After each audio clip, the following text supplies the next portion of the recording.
Good evening, everyone. Nice. I got a response.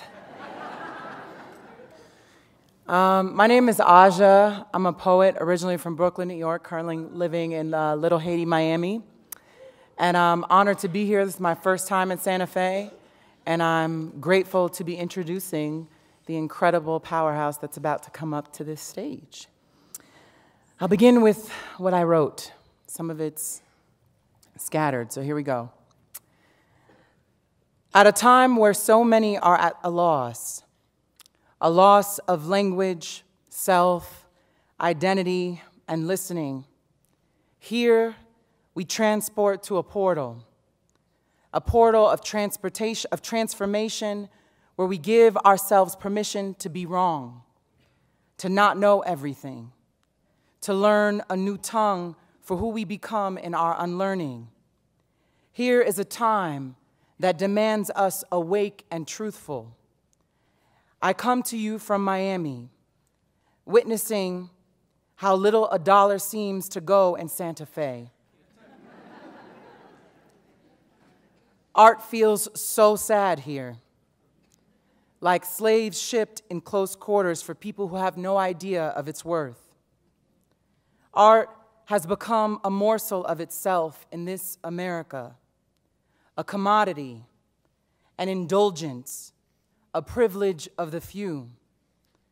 I see so much spiritual energy being harnessed for the exploitative highs of the soulless, the lost, the no sense of self.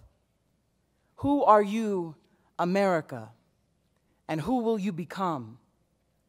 Today, we are so afraid of this question that we resort to walls and borders, slurs and attacks. But who are you when no one's looking? And why are you so afraid? I ask you to praise the land, to praise the water and the sky, the hands and the hearts of those who catered this land, who listened for where it hurts and healed.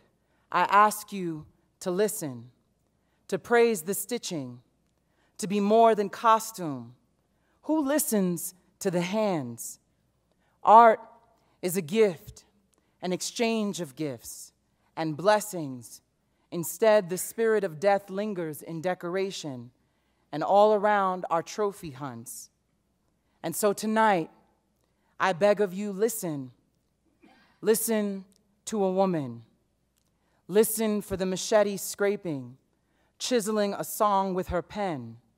She is the stories of stars and stories of the soil, an unflinching breath.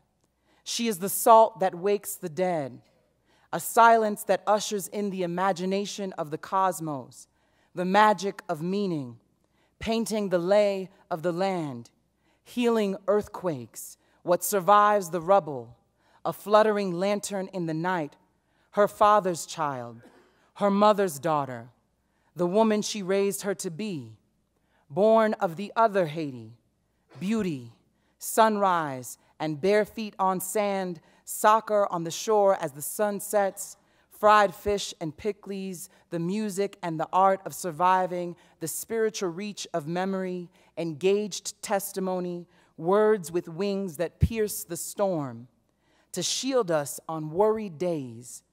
Edwidge Danticat is a storyteller, a medicine woman. She is a prayer book in patient hands. Her stories are passports between worlds. Though to die is a beautiful, living is brave. To choose each day, to create, to dare us to pay attention, to make reading our daily bread, and loving our final destination. Be still. Be a nation of soul and heart. The world needs more pause and less distraction. Be an active listener and a better participant. Thank you.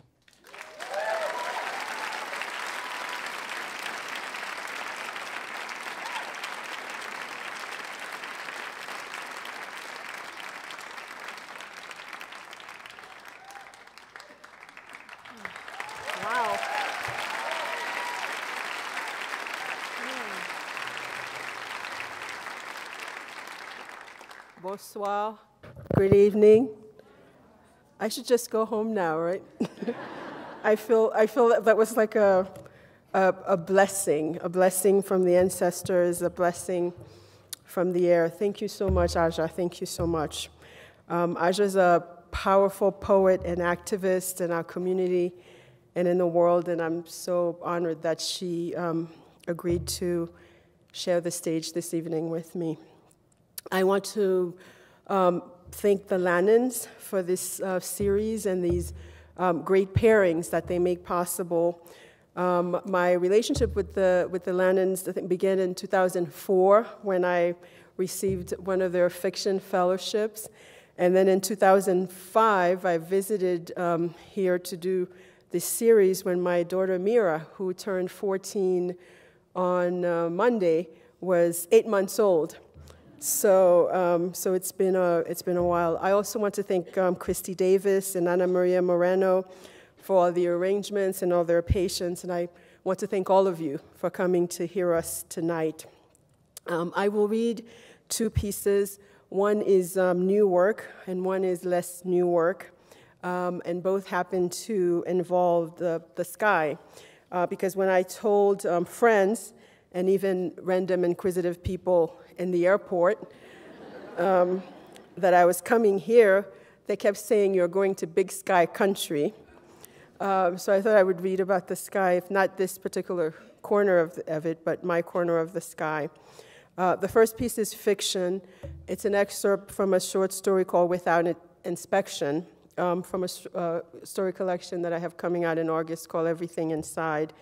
And the phrase "without inspection" is one I learned once when I went to an immigration forum around temporary protected status, which is a kind of protection that's given to certain groups of people who are not able to return to their home country, like people from Haiti, from El Salvador, from Honduras, from Yemen, and other countries.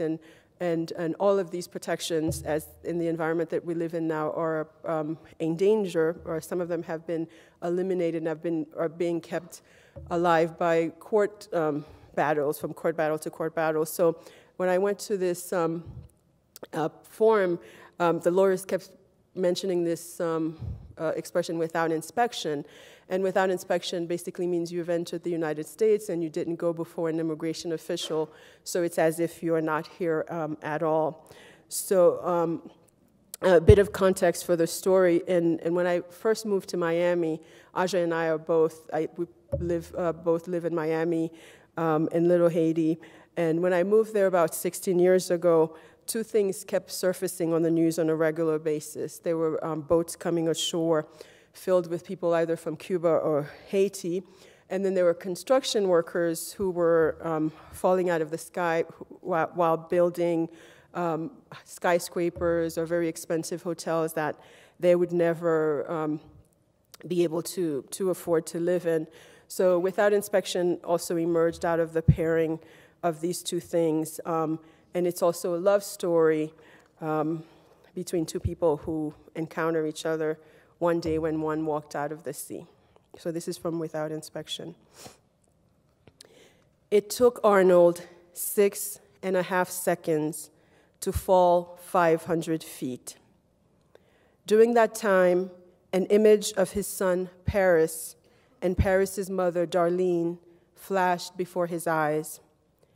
Before he'd met them, Arnold had wanted to be free as this fall, which he had neither intended nor chosen, this dive that had resulted from his left foot slipping off the scaffold and his body sliding out of his either loosened or broken safety harness as though a wrathful hand had pulled the straps off him, tipped him on his side, and tossed him into the air.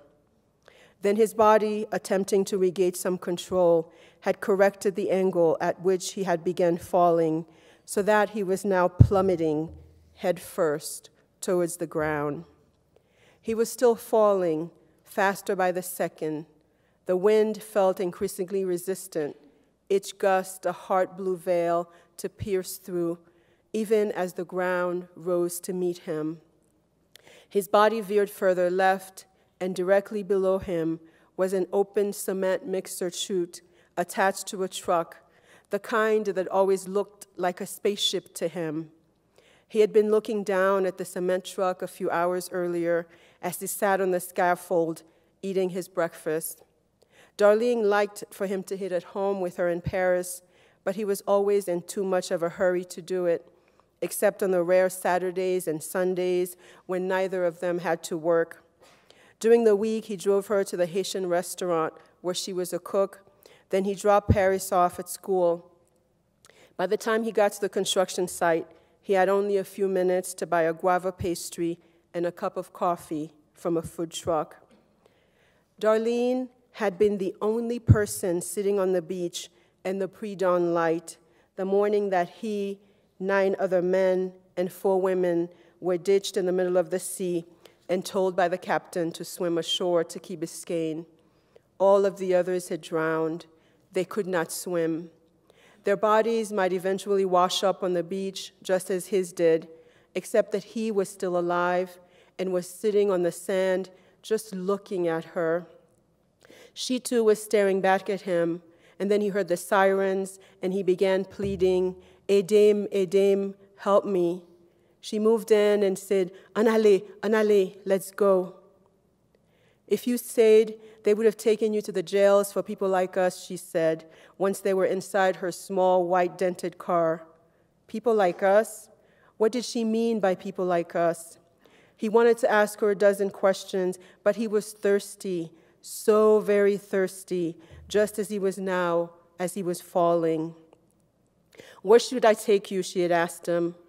Then she said, "There's a shelter," and started driving without finishing her sentence. She took him to a church shelter where he met some men like him, men who'd come on boats from Haiti, the Bahamas, and Cuba. He picked up some turns of phrases and idioms from the shelter Cubans who helped him get a job on the construction site. He thought he would never see her again, but she came by the shelter soon after he started working. They went out into the yard where there was a set of rusty swings. "I have a son," she told him, while they stood together by the swings. His father died at sea. "How did you make it?" he asked her. "I had to pull our son out of the water," she said. "What's your son's name?" he asked. "Paris," she said. And before he could respond, she added, it was his father's dream to go there one day. He then imagined this boy's father, a young man like himself, not just fleeing misery, but answering the siren call of a distant city where he felt he belonged. He'd also felt as urgent a longing for Miami as Paris's father must have felt for the French capital. What he had not foreseen about Miami, though, was a plethora of stories like his. He had not realized that there would be homeless families sleeping under a bridge just a few feet from the luxury hotel that he was helping to erect. The poor dead children he heard about in the news were also a shock to him. The ones who were randomly gunned down by the police or by one another in schools and their homes while walking in the street or playing in city parks. "Where's your son now?" he asked. "With a friend," she said. "Let me make a present for him," he said. He made her son a plain, white, and unadorned paper airplane, which was the only kind of toy he had had when he was a boy. After he moved in with Darlene, he learned when she took him to a free immigration clinic in North Miami that he had entered the country without inspection. That is, he had not gone before any immigration official the day he arrived in the United States, which meant that technically he wasn't even here. When the 6.5 seconds of his free fall were over, his body slammed into the drum of the cement mixer. He was being tossed inside a dark blender full of grout, and every few seconds, his face would emerge from under the wet, pounded sand and pebbles, and he would keep his mouth closed while trying to force the air out through his nose. He pretended that he was swimming and tried to flutter kick just as he had when the speedboat had stopped in the middle of the ocean and he was told to swim ashore. He attended arm strokes, but couldn't move either his arms or his legs. Still, his body was in constant motion because the mixer continued to turn. He tried to reach for the shaft. What in a more stable space, in a house or in a temple or in a peristyle or some other holy place, you might call a potomitan, a middle pillar. He felt lighter now, even lighter than when he was falling. His bones were melting, his blood evaporating, and he was now like parchment or something porous. He had not been paying attention to the alternating hum and jangle of the mixer. He hadn't noticed that there were streaks of blood polluting the cement, or that he was feeling absolutely no pain. Then the mixer stopped spinning, and he heard the stillness, which was soon replaced by screams and grunts and oh my gods. Then he heard the sirens, which took him back to the beach, to the great sand, and Darlene's sable face. From where he was lying inside the cement mixer, he saw an airplane cut across the clear blue sky, and that was when he realized that he was dying, and that his dying offered him a kind of freedom he had never had before. Whatever he thought about, he could now see in front of him. Whatever he wanted, he could have, except what he wanted most of all, which was not to die. He had wished for something with wings to pluck him out of the cement mixer, and there it was now, up in the sky, in the shape of an airplane. He and Darlene had been putting money away to take Paris on an airplane. It was either a trip or a ring, and they were essentially already married, Darlene had told him. Paris was their ring. They loved each other, and they loved him. He was their son. He wanted to see Darlene and Paris again, if only one last time. He wanted to see their faces. He wanted to hold their hands. He wanted to kiss them both in the different ways he often had, her on the lips and him on the top of his head, where his fontanelle would be if he were still a baby. The airplane in the sky was slipping out of his view, and he heard himself whisper, "Restez là, restez là." He meant to tell the airplane to stay in view and to tell Darlene in Paris to stay still in his mind. He did not know how long this half-consciousness would last, his being able to think and remember, so he wanted to keep pushing to see how far he could take it. What if he made himself float out of the cement mixer? What if he traveled through Miami and visited the only two people he loved? He wanted them to see him, and if they could not see him, sense him. Might they not notice his shadow out of the corner of their eyes, sniff for his pungent after-work smell, or hear his favorite song? Would their palms itch? Would they feel the flutter of his kisses? Or would he be their waking dreams? I want to see Darlene, he told himself. And suddenly, he was standing in the kitchen of the restaurant in Little Haiti where Darlene worked. The room was small and steamy, the walls grease-stained. She was cooking a large pot of cornmeal with red beans. He had been in the kitchen so many times that perhaps he was just remembering it. As she worked, she hummed a song that he began to hum too. Maybe she could feel him humming along. Maybe she could even hear him. Lati Bonito was the only song he had ever heard her sing. She sang it so often that she didn't even realize she was doing it. She sang it when she was happy, when she was worried, when she was sad. She started to sing it now. Lati bonito, yo voye parler, yo dim soleil malade. Le mwen rive, mwen jwen soleil couché. Le mwen rive, mwen jwen soleil mouri. Sa fèm la peine pou m'enterrer soleil. The song, he believed, was about a sick son looming over the town where she was born. He sang along to the part where the son becomes bedridden, then dies and is buried. The song had always been in his mind a solemn farewell to the golden hour before sunset. He didn't know what the sunset over La Tibonite looked like, but his hometown of Port-de-Paix had the most beautiful sunsets. Port-de-Paix sunsets were muted just enough not to blind you when you looked directly at the horizon. He now missed how time had seemed to stand still at these moments, if only for the duration of a single post-dusk breath. He sang along as loud as he could, but he could not produce any audible sounds. This, he discovered, was one of the limitations of his condition. He heard a buzz coming from Darlene's apron, a familiar vibration. It was her cell phone. Whatever she heard after she said hello annoyed her. She sucked her teeth in exasperation. Her friend Ula came in with several orders. Darlene looked so distracted that Ula asked, "Ça gagne, Darlene?" "It's Paris," she said. "That teacher bothering you about him again?"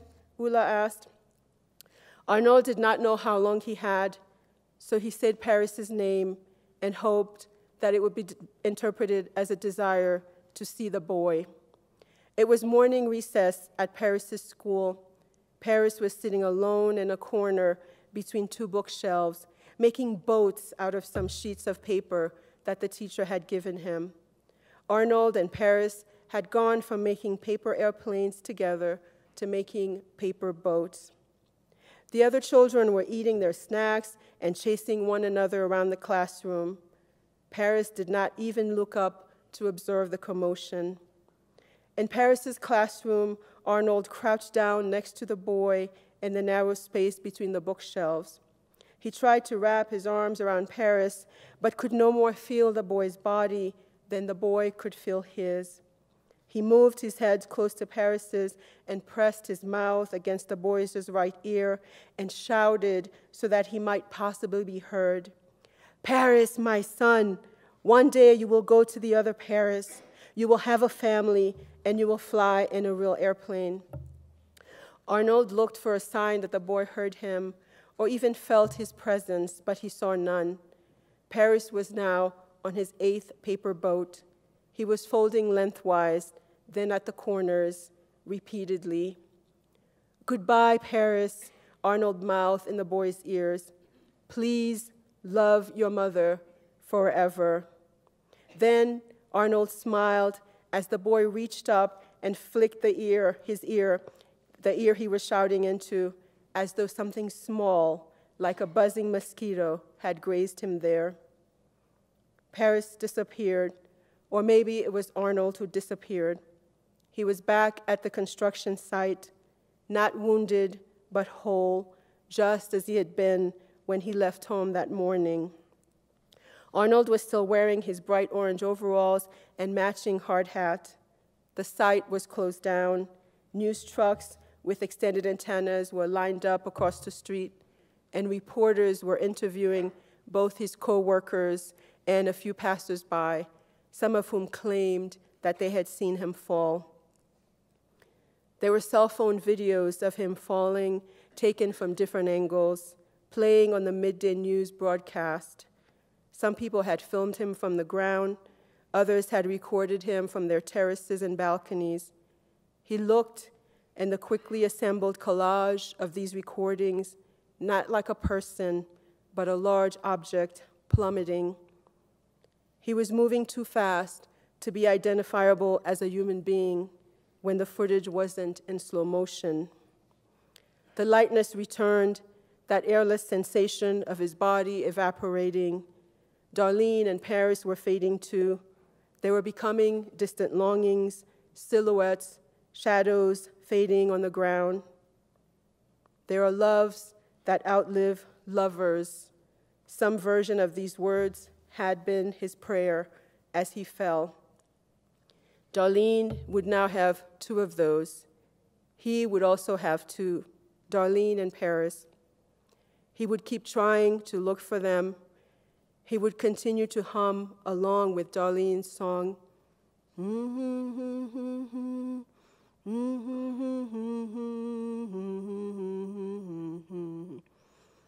and he would keep whispering in Paris's ear. He would also try to guide Darlene back to the beach where she had found him, to look for others just like him.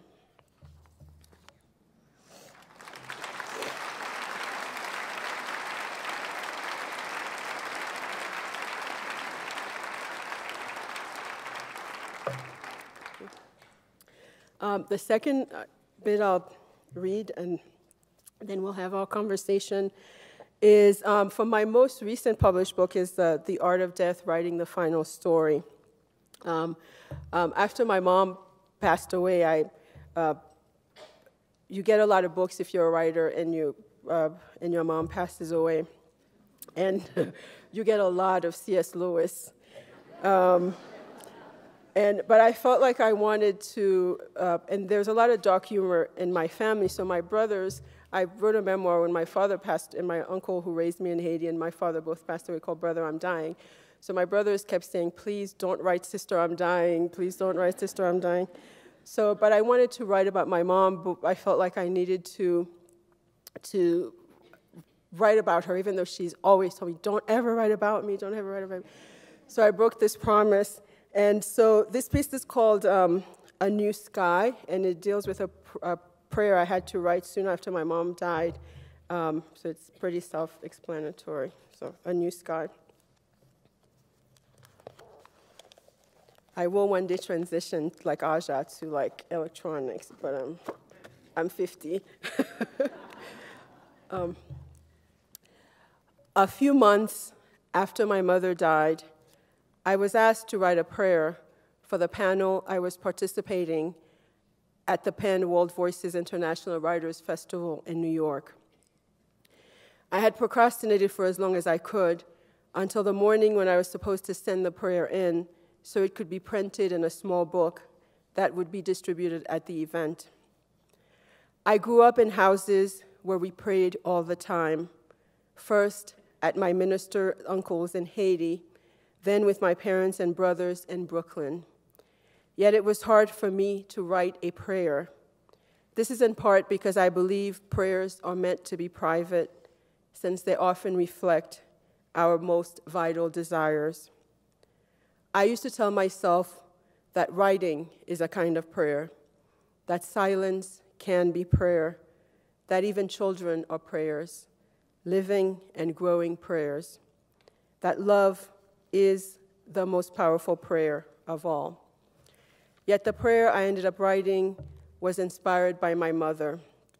It is the prayer I imagined her saying in her head during her final moments on this earth, during those final minutes when she couldn't speak anymore, but could still hear just a little bit as she was drifting away. My mother had a singular and wicked sense of humor, one that's hard to convey in translation. Her type of humor was mostly for intimates, or people she had quickly made into intimates. Her jokes were best understood by people who already knew how she spoke, who could read her body language, and listened for the nuances in her speech. When my mother was occasionally hospitalized, most of the nurses who took care of her were Haitian. My mother was hesitant to ask too much of them, but she often joked with them in Creole. To the nurse, who always had trouble drawing her blood, she said, "Je regrette que vous pas tant moun ki nan télévision, ou ka mette dan sou nan koum, ou ap jwen sang la. It's too bad you're not like those people on TV who just put their teeth on someone's neck and get blood there. Maybe there's still some blood in my neck." To the one who had to extract feces from her rectum when she was impacted, she said, "Ma sœur, je regrette m'bat valon boulot matin. For your sake, my sister, I wish I had swallowed a big piece of gold earlier today." Listen to my mother cackle, even as her care became more humiliating, made me realize how hard she was trying to keep a part of herself intact, even though it was a side of her she barely made public. The nurses would laugh and continue their work, and my mother would laugh between occasional groans of pain, as if she never wanted the joke to end. At my father's funeral, my mother kept whispering something under her breath. Finally, at the gravesite, I leaned over to hear what she was saying. She was muttering over and over, jusqu'à ce que la mort nous sépare, jusqu'à ce que la mort nous sépare, until death do us part, until death do us part. I thought this was the most romantic thing in the world, and it moved me so much. I asked her, why are you saying that? She told me that she was reminding my father that their contract had been terminated.